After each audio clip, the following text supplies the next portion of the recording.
Hey guys, welcome to the Curt Schilling Baseball Show. This would be episode number 11, I believe. Bill, how you doing today, buddy? I'm doing well. Baseball's underway. It is. It's all for real now. We already have our first injury. Well, two injuries, two big ones. We'll talk about real quick. But we're going to talk about some divisional play, some my thoughts on who's going to win divisions. We're going to talk to Dave Hollins again. Part of that interview, you're going to hear him talk about a very important person in our lives, and I'll mention some stuff for you gamblers on the way down the line as far as future bets and prop bets. So let's kick it off. We talked about the NL West last week, right? Yeah. Dodgers, Padres. I think that's pretty simple. But I also am enamored with the schedule change. I think that is going to have a dramatic impact, especially for the bettors on the over-unders for wins, because now the Dodgers and Padres don't have each other 18 times. And they're going to get the Royals, and they're going to get the Reds and the Pirates and other teams that they might not see a little bit more. So I think that's going to be a dramatic thing, and it has an impact on who I'll throw out my World Series bet at the end of the show today. But we started with the West. The Dodgers. I love the Diamondbacks. I love their young, youthful talent. Everything would have to break perfect for them. Which generally over the course of 162 games in 181 days does not happen. But I would be very excited if I'm a Diamondback fan about the prospects. I think you possibly are going to have the Rookie of the Year in Corbin Carroll, but there's a lot of young talent. And speaking of talent, one of the guys you traded away, we'll talk about him in a minute, in Toronto had a good opening day. But we're going to scoot down to the NL Central, Bill. I don't know that any team, especially with this new schedule, because the NL Central, I think, and the AL Central were divisions where the teams that won them might have looked a little bit better than they were because of the unbalanced schedule. That's not the case this year, but I do believe it's the Cardinals' division to lose. I think they're incredibly talented. I think they're deep, and they just seem to win. They produce baseball players and win. If I'm looking at I don't know if it's a dark horse, but the Brewers would be the other team I might put some futures money on as far as winning the Central. I think Craig Counsell is an outstanding manager. I think they have talent. I think they clearly have some pitching. But again, I think they need some breaks. A lot of things have to go right this year. The NL East. Actually, I skipped the NL Central. Let's go to the NL East because that's going to be the fun one. My goodness. The Mets, more news on opening day for the Mets, and none of it good. Justin Verlander is on the disabled list, or the injured list. Injured list. With a canceled with a Terry's major strain, and that is a big deal. He is going to be, I think, first of all, let's be clear about a couple things. If he has the Terry's major strain, he's not going to be throwing moderately over the next couple days. He will be completely shut down. If that is what it is, it's a very rare thing. The Terry's major is something that people associate with the rotator cuff. It's actually not. It's on the outside of your lat, of your throwing arm, and it's a big muscle. But it's very rare to see that, and MRIs are inexact, so I don't know. But I can tell you this: he's not throwing moderately if there's pain in the Terry's major, and he has strained it. And he did say today, Curt, that if it were the playoffs, he would throw today. Right. Which tells me it's not a Terry's major strain, right? This tells me he's just got some discomfort. Because the Terry's major is a major piece of delivery with any kind of force. So that's good news. I had not heard that, so I'm glad. That makes me feel better. And I'm sure it makes Buck feel better too. But that division, Max Fried went down opening day, 3 1/3, I think. I think we're looking at a hamstring. It's hard to tell, obviously, but he couldn't push off after covering first base. So he's down. The Phillies were battling it out. They got to Jacob deGrom on opening day, and I don't know how, because when I watched Jacob deGrom pitch. And then Aaron Nola collapsed. Yeah. And then Aaron Nola collapsed, which will lead to my potential Cy Young discussion in a minute. I have 6 teams. Is it 6? Why do I keep confusing? I feel like everybody in the league gets qualified for the playoffs now, but it's not. It's 6 teams, correct? Correct. Right. 6 teams in each league. For some reason, I keep thinking that they expanded. It's the NFL, and half the league makes it. But 6 teams, my 6 teams in the NL are Dodgers, Padres, Cards, Mets, Braves, Phillies. Those are my 6 playoff teams. And I'll skip over to my Cy Young pick in the NL. I'm on the board. I'm on board with Zach Wheeler. His number right now is plus 1,500. I think he's going to make the starts and have the numbers to be that guy. And I've loved everything about him. I think the Mets made a huge mistake letting him go because I've always thought he was a premium guy. So over in the AL, I'm wondering how. So I see benefit, right? I see benefit in the new schedule in this sense. I think the Orioles and the Diamondbacks will win more games. I would be comfortable with the overs on both of those teams, simply because I think they're very good teams, very talented teams that are going to get to play less talented teams more often this year. I don't think they're going to do it enough to be a playoff team because obviously everything is caveated with barring injury, which is kind of a given for any discussion. I think I don't see surprises in the AL East. I see New York and Toronto both having really good seasons and being representative of the playoffs there. In the Central, I think you're talking about Cleveland and the White Sox. I think the White Sox are a very, very good team. I think Tito. I didn't understand last year how they collapsed so much. They are so talented. Yeah, they did. I was not a La Russa guy, haven't been. And last year, I don't know. I thought there was a lot of weird stuff that happened at the end of last year with everything going on that wasn't baseball related. But I'm with you. I think that they're good enough. They could be a World Series team. They really could, depending on their pitching. But I got the Guardians and the White Sox, and down in the West. I don't know if I'll ruffle feathers. I might get some people excited. I got Houston and I've got Anaheim as the 2 teams getting out of there. I think the Anaheim plays up to their potential this year. Mike Trout potentially has another. Well, he's going to have another MVP-like season. I think he ends up being probably the MVP. And Ohtani has another year on his way to a $600 million contract next year. For my AL Cy Young pick, I'm looking for a guy. I mean, it's hard after watching Garrett Cole strike out 30 guys in like 3 innings on opening day to go with anybody else. But I like Shane Bieber this year. I think that everything about him is he's going to get his work. He's going to be managed properly, and I think he'll put the numbers. He would be the guy I would probably be comfortable. Him and obviously Garrett Cole, like I said, he was monster on opening day. And all of that, honestly. Bill, I got a Braves-Blue Jays World Series. Braves-Blue Jays? Braves-Blue Jays. And I have my prop bet of the year is I took the Blue Jays to win it all at plus 1,300, which I think is a phenomenal bet. Yeah, so I'm going because here's the thing. You go back over the last 15 years and pick the obvious picks on opening day. It's never them. It's never the obvious opening day guys. Although last year a lot of people had the Astros, so there's that. But that never works out that way. And then I'm hesitant about the AL East because I'm saying New York and Toronto because they're obvious, but Baltimore could shock the world and Tampa Bay could too as well. So not as totally confident on those picks as maybe the other ones, but that's where I'm at. Other things I want to early impressions on the rules. Right. So opening day, I was blown away, Bill. Blown away for 15 minutes. I watched for 15 minutes. I saw 5 highlights of guys getting hits that would not have been hits against the shift. 5. I was thinking 5 every couple of days. 5 and 15. That blew me away. But now that you think about it. It makes sense. That's going to have a dramatic impact on batting averages and scores. And it was a combination of things. It was a guy hitting the ball at the middle where the shortstop would have been. It was a guy hitting a ball to the left of the second baseman where the shortstop, or right of second baseman where the shortstop would have been. Hitting a ball in the hole between first and second where the second baseman would have been in shallow right field. Those things. And that really caught me off guard. The other one was, and this is going to catch on in many ways, the stolen base.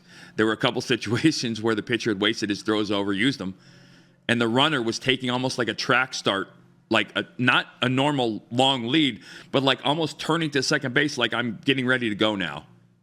And I was, and they weren't even close plays at second, and I was like, yeah, none of those plays at second base were even close. Nope.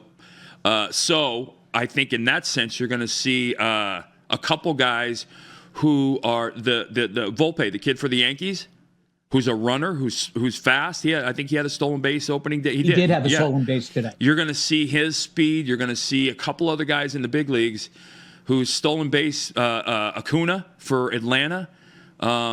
A couple guys who are going to probably put up some uncomfortable numbers, which goes back to if you're doing your fantasy draft on opening day and stolen bases is a category, expect large numbers from the big guys and some good numbers from the other guys. Those were the two biggest ones. I didn't see any pitch clock things at all. I think I saw one. Yeah, I didn't see any. Only so far. And the other thing, I agree with you on the first point entirely, Curt. I think contact players are going to benefit greatly for this. Team like Cleveland, who is a bunch of guys who sprays the ball all over the place. Yep. The single's back in baseball. Well, if you think about the reason behind the change to the lift and separate, right? It was, listen, don't hit into the shift, hit over it. And that's now changed. That's different now.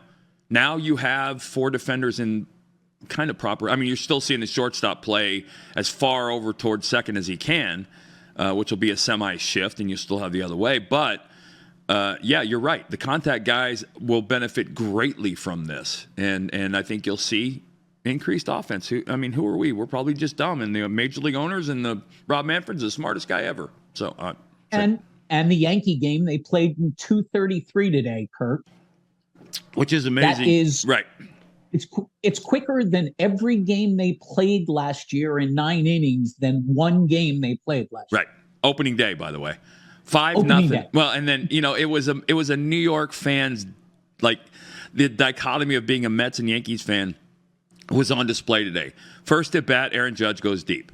Garrett Cole strikes out 55 guys in 6 innings, and the Mets put Justin Verlander on the injured list. I'm just like, I know Gary's listening. I feel sorry for you, Gary. I'm sorry you're a Mets fan. And to all you Mets fans, to my buddy Matt out there who's a Mets fan, it is what it is, brother. But I said earlier, have a lot of confidence as a Mets fan. Buck Showalter's your manager, which is going to help you get through this. Expect Verlander, if this legitimate Terry's major problem, 30 days. If it's not, and he's throwing maybe a week, 2 weeks at the most. And Buck will figure it out from there as long as they can stay healthy. So, and by the way, I'm going to show you my book. On the bottom, I had my World Series prediction as Mets Blue Jays, and I scratched the Mets out. So that could be a huge plus for Met fans. So, speaking of buddies, well, hold on. I want your World Series predictions, Bill. I want to know. I'm in the National League. I'm going to go with the Padres. Okay. I think the Padres are absolutely stacked. Agreed. And in the AL,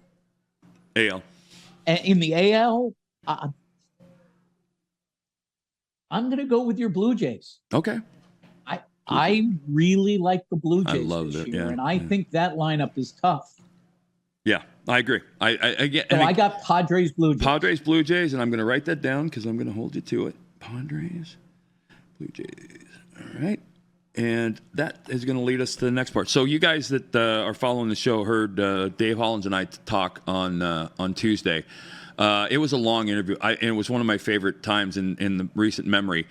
We talked for a while, and in doing so, we split the interview up into a couple of parts. You're going to hear the second part of that today, and that is going to be around and centered on mostly on influential people in our baseball lives. There was one person who touched both of us very deeply and very profoundly, not just in baseball but in life. And you'll hear us talk about third base coach John Vukovic in this interview coming up. So stay tuned, listen.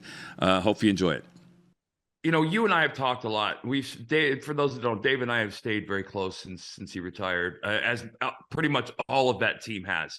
Anytime that team is in the same room, it really is kind of like we were just together yesterday. Unfortunately, we're at the age where we're starting to lose former teammates, which stinks. But and I asked you that question about the intensity, Dave, because you and I have talked a lot, and I know for a fact my life has changed dramatically as I've gotten older, and I look back and I remember you when you told me, and we talked about this, you wish you kind of had enjoyed it more.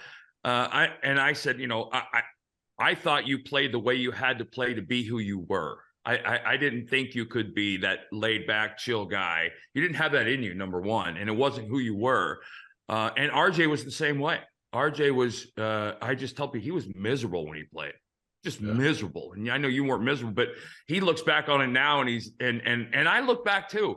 I wasn't miserable. I was consumed by the game though. And I forgave a lot of life to be, because I had to. That's what I had to do to be the player I was. And I wanted to be the best in the world. And when I wasn't on Monday, I wanted to be on Tuesday. When I wasn't on Tuesday, I wanted to be on Wednesday. But talk to me. I'm going to mention a couple names, but the first name that intersected with you and I, who was probably as responsible as anybody short of God and my father, John Vukovich, our third base coach in Philadelphia.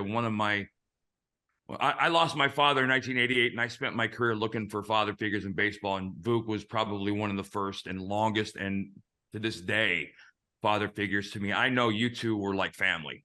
Yeah, same, like a second father, a baseball father, if you want to put it that way. But you figure out what works for you as far as preparing to produce, to stay. We all just want to stay. First, you want to get to the big leagues, then you want to stay, and then you want to make an impact.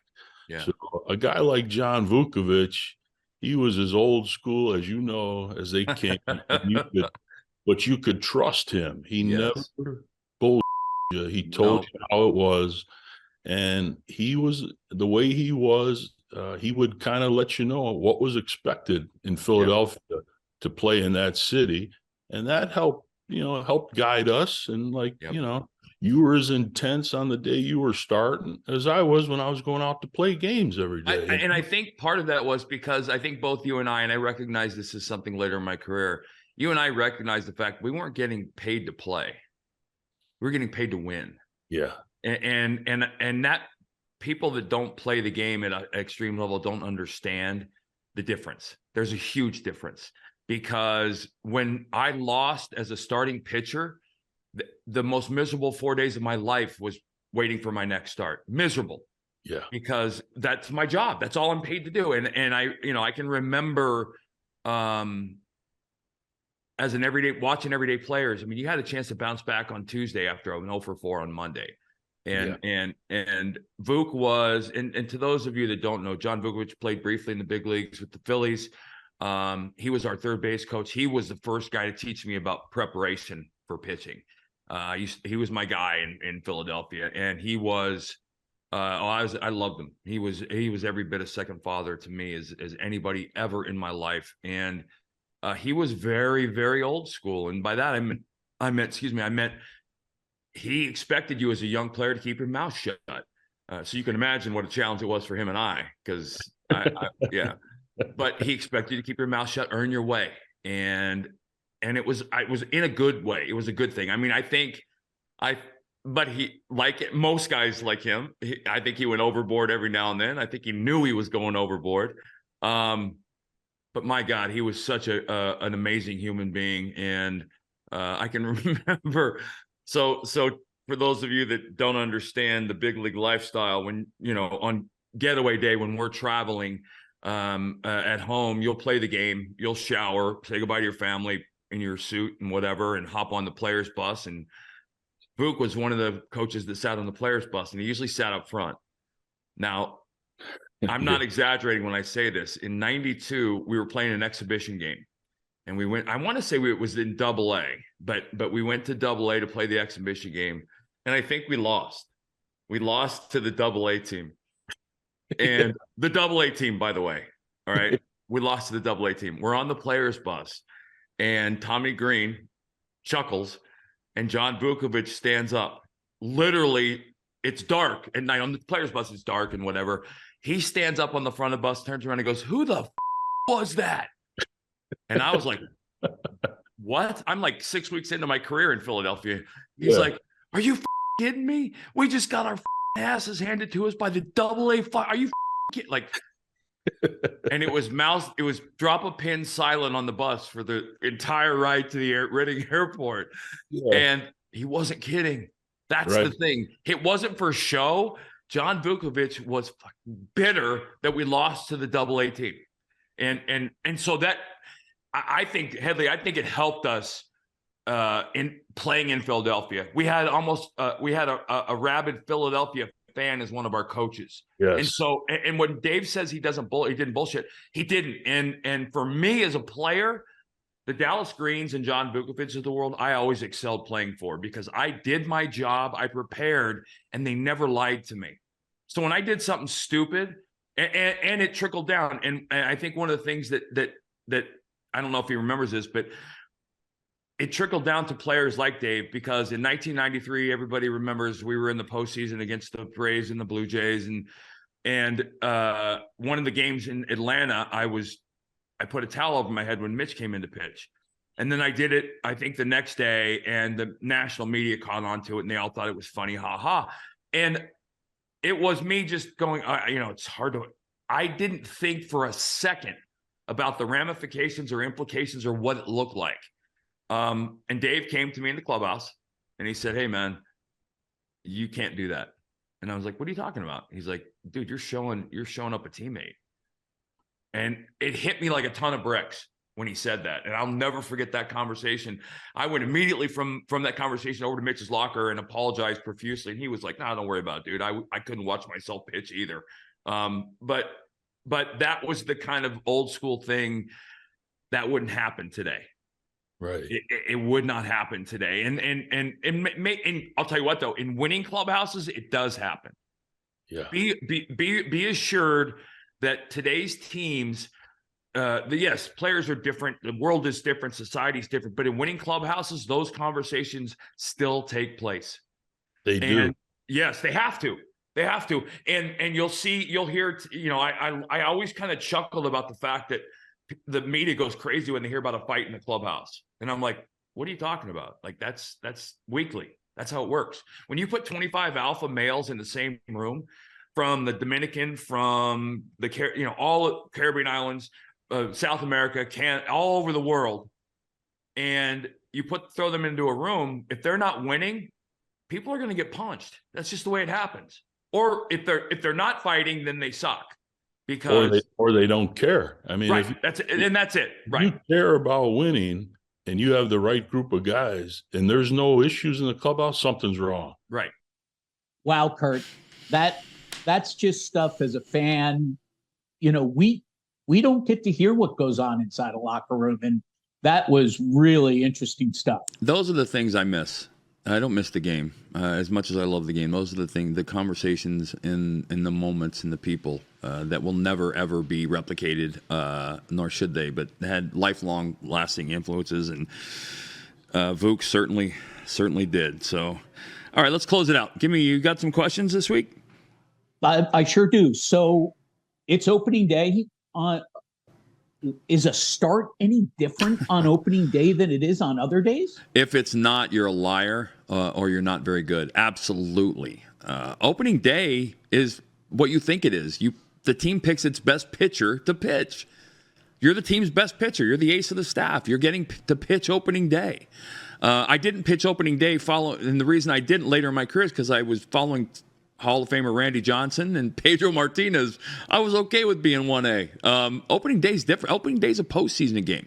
The stadium's full, energy is palpable, and there's a playoff atmosphere to it.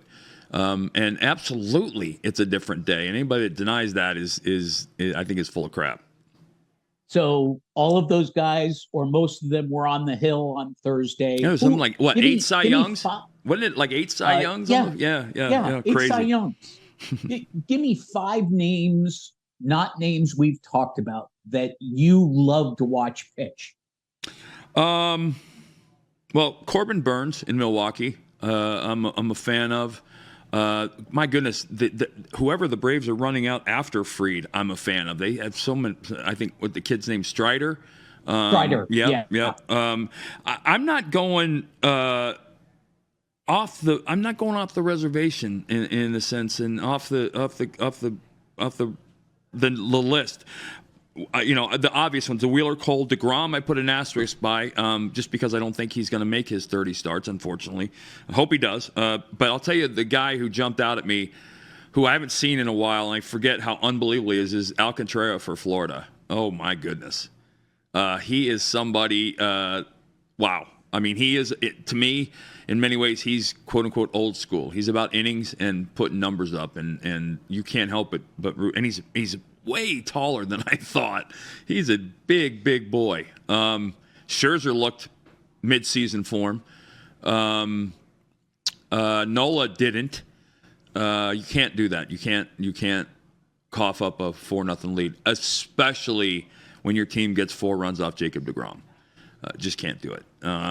But I think Wheeler's going to be the ace of that staff anyway, and Nola's still going to get paid because I think he's a really good pitcher. But I'm looking for the Diamondbacks. There's a couple young pitchers on the Diamondbacks roster, but for the Diamondbacks and Orioles to be what I think they might be, they're going to need pitching. They're going to need starting pitching. And the young kid Rodriguez, I think it is for Baltimore. He's starting in the minors. Yeah, I think he's going to be in the big leagues soon, and I think he's going to have a profound impact if the Orioles are going to be what I think they're going to be. And then the Diamondbacks too. The Diamondbacks need to get. I got to tell you, is it Zach Gallen? I think his name is Zach Gallen. Yeah, he's a sleeper for Cy Young. Some people are saying. What an arm! Unfortunately he's got Arias with the Dodgers in that matchup today.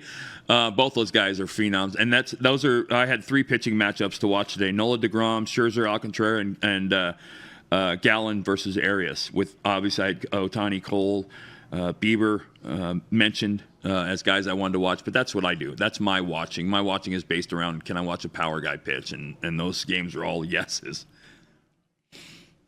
We got a great question here, and I want to end it on this. But a lot of people love to hear inside baseball stuff. And one of our viewers wanted to know, what is the relationship like between a pitcher and a catcher? As varied as the catchers themselves, and as varied as the people. I can remember I lockered next to Jason Varitek, and we talked every day about game planning and strategy. I played with Benito Santiago, and I probably didn't say 2 words to him between starts when he caught me. Didn't have to. I called my game, and Benito threw anybody out that ran. It's very personal dependent. Doug Mirabelli, who caught me a couple times, and caught me more actually than a couple times in Boston, we had a great relationship. It was more off the field than on the field. And to this day, we're still very dear friends. But Damian Miller, one of my favorite people in the world, funniest guy, one of the funniest guys I've ever known. I had a great relationship with all my catchers. I didn't have a bad one. I really didn't. Because I had good catchers for the most part.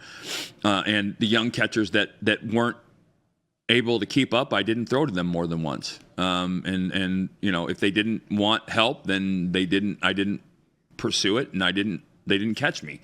But I had Mike Lieberthal. I actually had Craig Biggio in 1991 before he moved out from behind the plate.